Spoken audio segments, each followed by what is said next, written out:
Bonjour à tous et bienvenue dans ce test du Sony Xperia Z, qui est le nouveau téléphone haut de gamme de Sony pour ce début de 2013.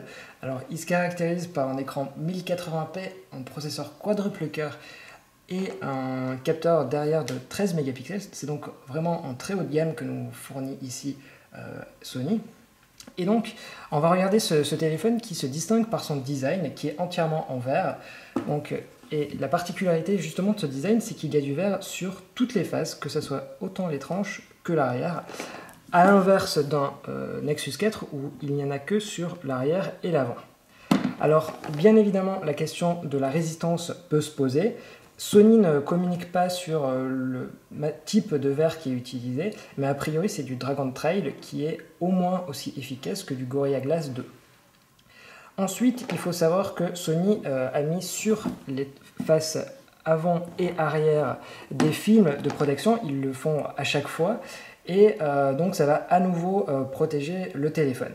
Ce film de protection, il a fait un peu débat ces derniers temps parce que en fait, lorsqu'on l'enlève sur cette face avant, il est tellement collé à l'écran que le logo Sony, qui est pourtant collé sur la partie écran et non pas sur la partie film, s'enlève. C'est donc dire à quel point le film est collé sur cet écran.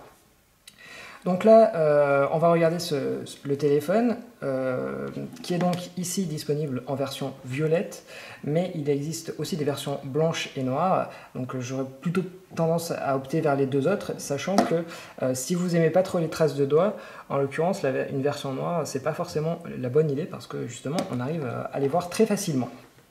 Donc, on va regarder la face, du moins le haut de l'appareil, où il y a un capteur de 2 mégapixels. Alors pourquoi 2 mégapixels alors qu'on avait il y a quelques années encore du VGA? Et bien c'est simplement à cause de l'écran qui est un écran 1080p, donc que vous pouvez voir ici, c'est-à-dire une résolution de 1920 par 1080 pixels. Alors on se dit, mais quel intérêt sur un téléphone qui fait uniquement 100 pouces? Et bien en fait, si on avait eu simplement un écran HD, on aurait peut-être eu tendance à voir un peu les pixels à l'œil nu. Et donc voilà, Sony s'est assuré qu'on ne les voit absolument pas avec cet écran 1080p et qui fait donc une densité de pixels de plus de 440 pixels par pouce. Juste à côté, il y a le logo Sony et à côté deux capteurs de luminosité et de proximité et même une LED de notification. Sur le haut, vous noterez qu'il y a cette petite encoche et la même chose sur le bas qui en fait donne un peu de personnalité à ce téléphone qui est à la première vue plutôt sobre. Donc en l'occurrence, ce sont des haut-parleurs et des micros. Sur le dessus maintenant, on va regarder, il y a un jack de 3,5 mm et vous noterez qu'il est protégé par un petit cache. Et c'est simplement parce que le téléphone est certifié IP55 et 57, c'est-à-dire qu'il est résistant à l'eau et à la poussière. Donc, on fera la démo tout à l'heure, mais le petit rectangle blanc que vous voyez ici vous donne le niveau d'oxydation. Et en fait, ça sert un peu à Sony en cas que vous rameniez le téléphone. S'il y a de l'oxydation et que le téléphone ne marche plus, je pense que la garantie ne fonctionnera pas, ce qui paraît plutôt logique. Maintenant, on va passer sur ce côté, donc le côté droit, qui est assez neutre, et où on voit le nouveau bouton on-off et les touches du volume. Donc les touches du volume qui sont extrêmement fines, ça donne vraiment du cachet à l'appareil. On note également qu'il n'y a pas de déclencheur pour l'appareil photo, c'est un petit dommage, sachant que par exemple que le Xperia ZL le fait. Et ensuite, il y a ici un petit haut-parleur. Voilà. Mais bon, je vais revenir à ce bouton on-off qui est donc la particularité d'être vraiment très différent de ce qui se fait sur l'appareil parce que c'est vraiment un élément de design à part entière. Et d'après ce qu'on a pu comprendre lors des interventions de Sony, c'est qu'en fait le nouvel élément qui va différencier toute la gamme Sony. Donc on nous a expliqué cette pièce était faite de 8 éléments différents. Donc preuve qu'il y a vraiment de la recherche de ce côté chez Sony. Ensuite, si on regarde sur le bas, il y a simplement un micro et sur le côté, un emplacement pour mettre une lanière. Et enfin, sur le côté gauche, on va retrouver un emplacement pour une micro SD, sachant qu'on a 16 Go de mémoire interne, mais environ seulement 11 Go pour l'utilisateur. Et à côté, un câble pour le micro USB, sachant que on est comme toujours chez Sony avec un chargeur de type chargement rapide où en fait en moins de 2 heures vous aurez chargé complètement le téléphone. C'est vraiment un avantage de ce côté là. Alors, pour terminer cette partie matérielle, je vais tout simplement vous démontrer que le téléphone est bien waterproof. Alors pour ça, je vais très simplement lancer une vidéo et en même temps vérifier que tout est bien fermé. Et on va regarder ça ensemble. Comme vous pouvez le voir actuellement, le téléphone est parfaitement résistant à l'eau parce que la vidéo est encore en train d'être jouée. Mais le petit dommage, c'est qu'on ne peut pas, en revanche, utiliser l'écran. Comme vous pouvez voir, ça n'a aucun effet. Donc la résistance, elle est certifiée pendant 30 minutes à une profondeur de 1,30 m. Donc là maintenant, on va sortir le téléphone et vous allez pouvoir voir qu'il continue de marcher normalement. Hop, voilà. Et c'est exactement comme s'il n'avait pas été dans l'eau. Maintenant, je vais continuer un peu sur cette partie matérielle en vous montrant la taille que fait ce téléphone. Donc, à titre de comparaison, je vais prendre un HTC One X, qui est donc un téléphone avec un écran 4,7 pouces. Et on va voir tout simplement que, en fait, en termes de largeur, c'est exactement la même chose. Et en termes de hauteur, le Xperia Z est un peu plus grand. Mais pour ce qui est, par exemple, aussi de l'épaisseur, le One X a tendance à même être un peu plus gros. Donc, de ce côté-là, Sony a vraiment fait un sans faute. Et c'est plus qu'appréciable pour un téléphone qui a un écran de 5 pouces et qui va donc pouvoir rentrer très facilement dans votre poche de jean. C'est souvent la question qu'on entend, notamment avec le Galaxy Note. Ici, vous n'aurez aucun problème avec le Xperia Z. On poursuit avec cette partie matérielle avec, j'avais oublié de vous l'indiquer ici, un lecteur de carte micro SIM. Donc c'est du standard maintenant. Et sur l'arrière, un capteur de 13 mégapixels avec un flash LED en dessous. Et l'avantage du vert ici, c'est qu'en fait le violet a tendance à avoir des reflets, c'est un très bel effet. Je pense que vous arrivez à le voir, c'est un peu bleuté parfois. Sinon, alors que la couleur réelle, c'est du violet, violet plutôt foncé. Maintenant, on va passer à la partie logicielle et dans un premier temps, l'écran de déverrouillage qui, comme vous pouvez le voir, est extrêmement simple et épuré. Donc, on retrouve bien évidemment nos notifications. Mais sinon, on va voir l'heure et ici, deux petits boutons qu'on ne voit pas forcément avec ce fond d'écran. Donc, pour ce qui est de la musique, en fait, c'est un simple widget qui s'affiche permettant de contrôler la musique, donc lecture pause suivant précédent. Et il y a aussi un raccourci vers la caméra qui va donc lancer l'application. Donc là, on aurait préféré un bouton dédié, mais c'est pas le cas. Un peu dommage. Et sinon, ce qu'on apprécie sur cet écran de déverrouillage, c'est le petit effet qu'a utilisé Sony en forme de volet. Et si on regarde bien, juste derrière, c'est en fait l'écran, du moins le fond d'écran, qui est sur le bureau. Maintenant qu'on est sur le bureau, on va donc regarder les nouveautés qui sont plutôt nombreuses chez Sony parce qu'il faut dire qu'avant, c'était pas forcément un point positif sur l'interface du constructeur. Alors maintenant, on peut mettre autant de bureaux qu'on veut. En réalité, c'est de 1 à 7. Et donc, si j'arrive à le faire, voilà, on peut mettre des bureaux très facilement. Voilà, on en crée. On peut les supprimer. Et on peut changer celui qui est par défaut lorsqu'on appuie sur le petit bouton Home. Donc sur ce bureau, on va retrouver des widgets de manière classique, des dossiers aussi, mais alors qu'on est sous le Android 4.1.2, donc du Jelly Bean première version, il n'y a pas de placement intelligent des items, alors que c'est pourtant une fonctionnalité native, donc ça c'est un peu le dommage là-dedans, mais par contre le reste du launcher est bon, donc on va le pardonner de ce côté-là. On est chez Sony, donc on retrouve bien évidemment les widgets qui s'agrandissent. Donc c'est le cas de la météo par exemple, ou alors de cet écran qui affiche des réglages rapides.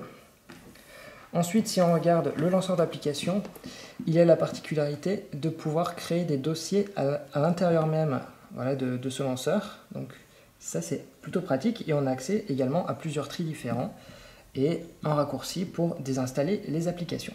Par contre, le petit effet négatif que je trouve, c'est que sur Android de base, quand on maintient une icône et qu'on la monte vers le haut, en fait, on a la possibilité d'avoir un accès à l'écran qui affiche les informations sur l'application, alors que là, c'est pas le cas, on peut juste la supprimer. C'est un peu dommage. Maintenant, on va continuer avec le multitâche, qui est donc une fonctionnalité qui existe depuis les débuts d'Android. Donc là, on n'est pas sur quelque chose de nouveau sur le Xperia Z, parce que c'était par exemple sur le Xperia T disponible, mais ça a le mérite qu'on en parle. Donc on retrouve bien évidemment toutes nos applications récentes, avec la possibilité d'y retourner très facilement. Et comme vous pouvez le voir, il y a des petits aperçus à chaque fois. Mais surtout, ce qui est intéressant, c'est les micro-applis qu'on voit juste en dessous, qui sont en fait des petites applications flottantes. Comme vous pouvez le voir, elles peuvent aller n'importe où sur l'écran. Et en fait, quel que soit l'endroit où l'on est, eh bien, elle va être affichée par-dessus, ce qui est plutôt intelligent de la part de Sony, sachant qu'ils le font également sur leur tablette, ce qui permet d'avoir un véritable écosystème entre tous les appareils de Sony. La particularité de Sony par rapport à la concurrence, c'est de proposer des thèmes. Alors avant, les thèmes étaient plutôt basiques parce qu'il n'y avait qu'un fond d'écran pour le bureau, un autre fond pour l'écran de déverrouillage et enfin quelques petites couleurs pour les paramètres, alors que maintenant on est sur des modifications beaucoup plus profondes. Donc là, par exemple, si je vais dans la barre de notification, vous pouvez voir que la dominante est verte, mais si je change de thème, et donc que je l'applique comme je le fais ici, donc d'une part, le fond d'écran a changé, mais aussi toutes ces couleurs-là sont changées. Et en fait, ça va s'appliquer pour l'intégralité de l'interface. Alors pour être plus précis, c'est le thème holo.défaut qui est changé et pas le thème holo de base. Donc selon les applications qui vont être utilisées, ça va s'appliquer ou non. Donc je vais vous prendre un exemple. L'application Alarme, maintenant, on voit qu'elle est rose. Parce que voilà, ça utilise justement le thème du constructeur. Et justement, contrairement à un TouchWiz ou un HTC Sense, on voit qu'il n'y a pas véritablement de différence entre ce que propose Holo de base et justement la couche de Sony. Et c'est véritablement, je trouve, un point positif dans la mesure où on sent qu'on est sur un même écosystème et qu'il y a certes une volonté de différenciation, mais on s'y retrouve et l'utilisateur aura un ensemble qui est cohérent, et ça je trouve que c'est plutôt une bonne idée de la part de Sony. On est sur Android 4.1.2, donc du Jelly Bean, et on va retrouver forcément toutes ces améliorations, notamment donc nos notifications qui peuvent se déplier, alors que ce soit à un doigt ou à plusieurs. Et la particularité de Sony, c'est aussi d'intégrer des petits raccourcis vers la connectivité. Donc on appuie une fois, ça active, désactive le Wi-Fi par exemple. Voilà, et il y a aussi un accès vers les paramètres. Le petit défaut que je trouve, c'est qu'on ne peut pas les personnaliser et aussi qu'en faisant un appui lent par exemple, on ne soit pas redirigé vers l'écran en question. Par exemple, si j'appuie sur... si je fais un appui lent sur le Wi-Fi, j'aimerais être redirigé vers l'écran qui me permet de choisir les réseaux aux alentours. Donc voilà, ça c'est un petit défaut que je fais à Sony. Mais bon, Android de base ne le fait pas forcément très bien. Donc c'est pas forcément un défaut à part entière. Parmi les victimes de cette mise à jour vers Jelly Bean, il y a Timescape, qui était pourtant présent depuis les débuts de Sony Ericsson sur Android avec le X10. Timescape, c'était en fait une sorte d'application qui permettait d'avoir très rapidement toutes ces infos sur les réseaux sociaux, les appels manqués, les SMS, et il y avait même un SDK qui permettait en fait à des applications tierces de pouvoir l'utiliser. Mais là, ça a tout simplement disparu, c'est un peu dommage. On l'avait compris sur la gamme 2012 où c'était vraiment caché dans le lanceur d'application. Et maintenant, c'est remplacé par Social Life. Comme vous pouvez le voir, en plus, l'application est en train de planter. Donc voilà. Et je trouve qu'en fait, Social Life, c'est un peu un brouillon d'idées, parce que ça s'intègre plutôt mal avec le reste de l'environnement, qui est pourtant cohérent, mais là, ça fait vraiment tâche. L'intérêt, c'est bien évidemment d'avoir tout cela sur une interface unifiée. Donc, comme vous pouvez le voir ici, on a du Twitter, on a du Facebook, et également en termes de mise à jour, on va pouvoir dire qu'on veut le publier à tel ou tel endroit. Pour ce qui est de l'application téléphone, donc je vais vite fait vous montrer, c'est en fait parfaitement ce qu'on a sur Android de base en fait. Voilà. C'est juste quelques couleurs qui changent. Qui dit smartphone dit bien évidemment un téléphone adapté à plein d'usages, et avoir un agenda bien fait, c'est extrêmement important. Alors là, on est sur une version légèrement modifiée de l'agenda de base fourni par Google, mais qui est relativement bien fait. Donc ici, on a notre agenda classique, et juste en dessous, on a une liste des événements à venir. Donc voilà, là, si je sélectionne tel ou tel jour, on a des vues par mois, par semaine, par jour, et même mon planning qui est en fait juste une liste de tout ce qui arrive dans les prochains jours. Ensuite, sur Jelly Bean, Chrome est devenu le navigateur par défaut, ça c'est sur Android de base, mais les constructeurs préféraient jusqu'à présent utiliser un navigateur basé sur WebKit parce qu'il leur permettait de faire leurs propres optimisations et donc de démontrer que le téléphone était plus ou moins performant. Sony, de ce côté-là, a décidé de ne pas s'aventurer dans le domaine et a préféré installer Google Chrome. Donc sur cette interface, il n'y a rien à dire parce qu'il n'y a pas de personnalisation. Juste, on peut voir que le processeur quadruple cœur est tout à fait performant dans le domaine. Alors, hop, je vais charger cette page par exemple. Et on peut voir qu'il n'y a aucun souci pour charger le site. Voilà, le pinch to zoom, ça répond vite. Alors là, en l'occurrence, je suis en 3G, donc ça va peut-être pas très vite, mais on peut voir que voilà, tout répond globalement extrêmement vite, il n'y a pas de saccade, et ça s'applique bien évidemment, cette remarque s'applique pour toute l'interface en général.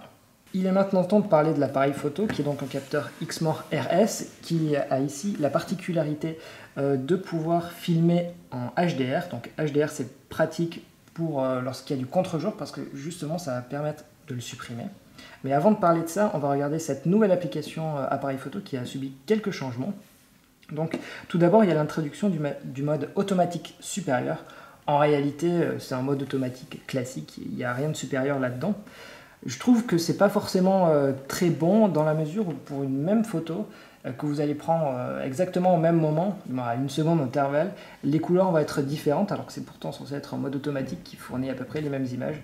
Donc il va falloir l'utiliser avec précaution, ce mode automatique, sachant que c'est lui seul qui va décider la scène utilisée et le mode HDR.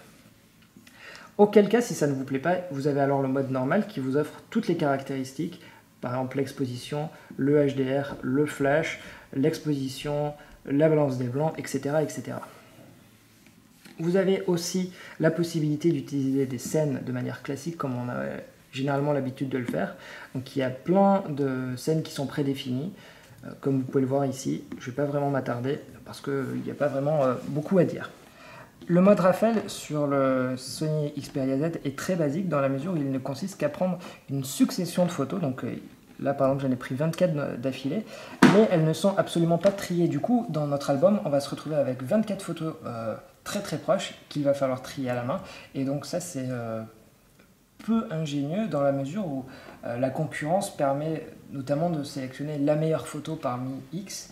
Et je pense que c'est plus intelligent que ça, où c'est vraiment le basique du basique. Parmi les autres nouveautés de cette application appareil photo, il y a les effets. Donc vous pouvez voir ici qu'il y en a plein à disposition, notamment celui-là que je trouve plutôt ingénieux, qui consiste en fait à sélectionner une couleur que l'on veut garder et tout le reste va devenir gris. Donc là, si par exemple je regarde à côté, tout est gris. Et si je veux cette couleur là, par exemple, si je veux du violet, le violet du Xperia Z, et bien, quand je vais retourner sur le bug droid, il va être gris. Donc c'est un mode plutôt sympa qui donne de beaux résultats, mais comme vous pouvez le voir, en termes de taux de rafraîchissement, c'est pas très rapide. Parmi les nouveautés, il y a le HDR qui donne d'assez bons résultats. Lorsqu'on le compare à un Galaxy Note 2 qui utilise un capteur aussi de Sony mais un Exmor R au lieu d'un Exmor RS sur le Xperia Z, on voit clairement une différence. Ensuite, est-ce que c'est un argument commercial ou pas? C'est à vous de le décider. On va maintenant passer aux 3 hubs de Sony que sont la photo, la vidéo et le son. Donc on va commencer dans un premier temps avec Walkman qui, donc, comme son nom l'indique, fait penser à l'univers du son chez Sony. Donc là on a bien évidemment une très belle application qui, comme vous pouvez le voir sur cette page de lecture, affiche la jaquette et en arrière-plan c'est en fait la couleur dominante qui est affichée. Si je change de jaquette, par exemple celle-ci, voilà, ce fond va changer de couleur. J'ai désactivé le haut-parleur, ne vous inquiétez pas, le téléphone arrive bien à faire du son, il n'y a pas d'inquiétude à avoir. Ensuite, parmi les fonctionnalités que je trouve assez sympa, il y a le mode afficheur. Donc le mode afficheur, en fait, c'est un peu l'équivalent des effets que vous aviez à l'époque sur un Windows Media Player. Donc voilà, c'est très joli. En fait, ça réagit en fonction de la musique qui est en train d'être jouée. Et je trouve que ça a particulièrement son intérêt lorsque on est connecté à un écran externe. Alors justement, l'écran externe, comment il va être connecté, sachant qu'il n'y a pas de port micro HDMI? Il y a 2 solutions, soit via le Miracast, mais c'est encore une technologie qui est en cours d'élaboration, donc il va falloir acheter un appareil qui va se connecter sur votre télé, ou alors utiliser le micro USB qui est compatible MHL. Voilà, donc cette application Walkman, elle est très jolie. Et vous allez pouvoir voir sur la page d'accueil qu'il y a de nombreuses options qui sont à disposition. Donc on fait soit une liste par morceau, par album, par artiste, par liste de lecture, mais aussi il y a du Facebook Inside Xperia. Donc voilà, mes amis ont parlé de telle ou telle musique sur leur timeline, et donc du coup je peux facilement l'écouter. Donc là, si je clique dessus, je vais être redirigé vers YouTube pour justement écouter cette chanson. Ensuite, il y a quelque chose qui s'appelle SenseMe, qui en fait arrive à détecter le genre d'une chanson grâce à GraceNote. C'est un service qui a été racheté par Sony et qui va ensuite permettre de créer des playlists en fonction de thèmes. Donc là, par exemple, énergique, serein, émotionnel, danse, etc.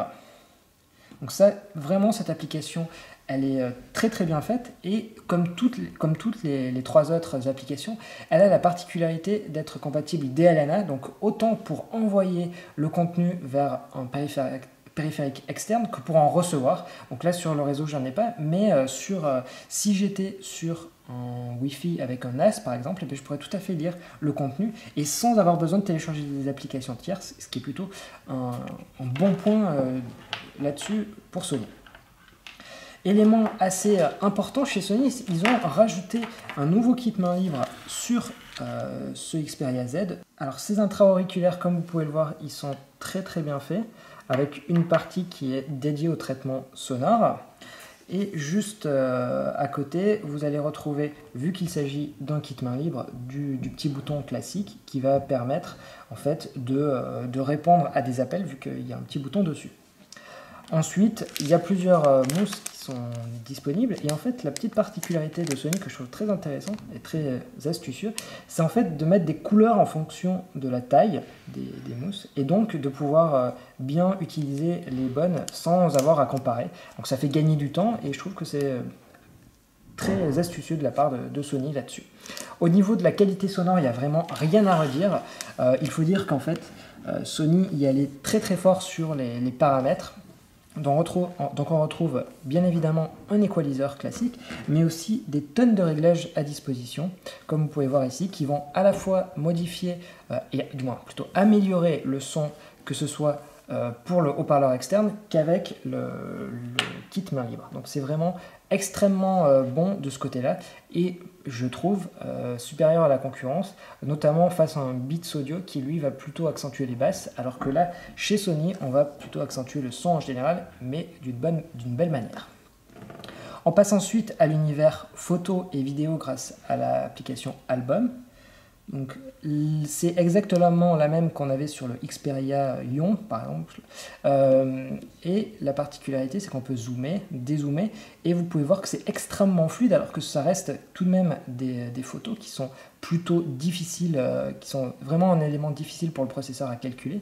Donc là on se rend compte que c'est très rapide, il n'y a vraiment rien à redire de ce côté-là. C'est même très impressionnant de voir les optimisations qu'a fait Sony en la matière.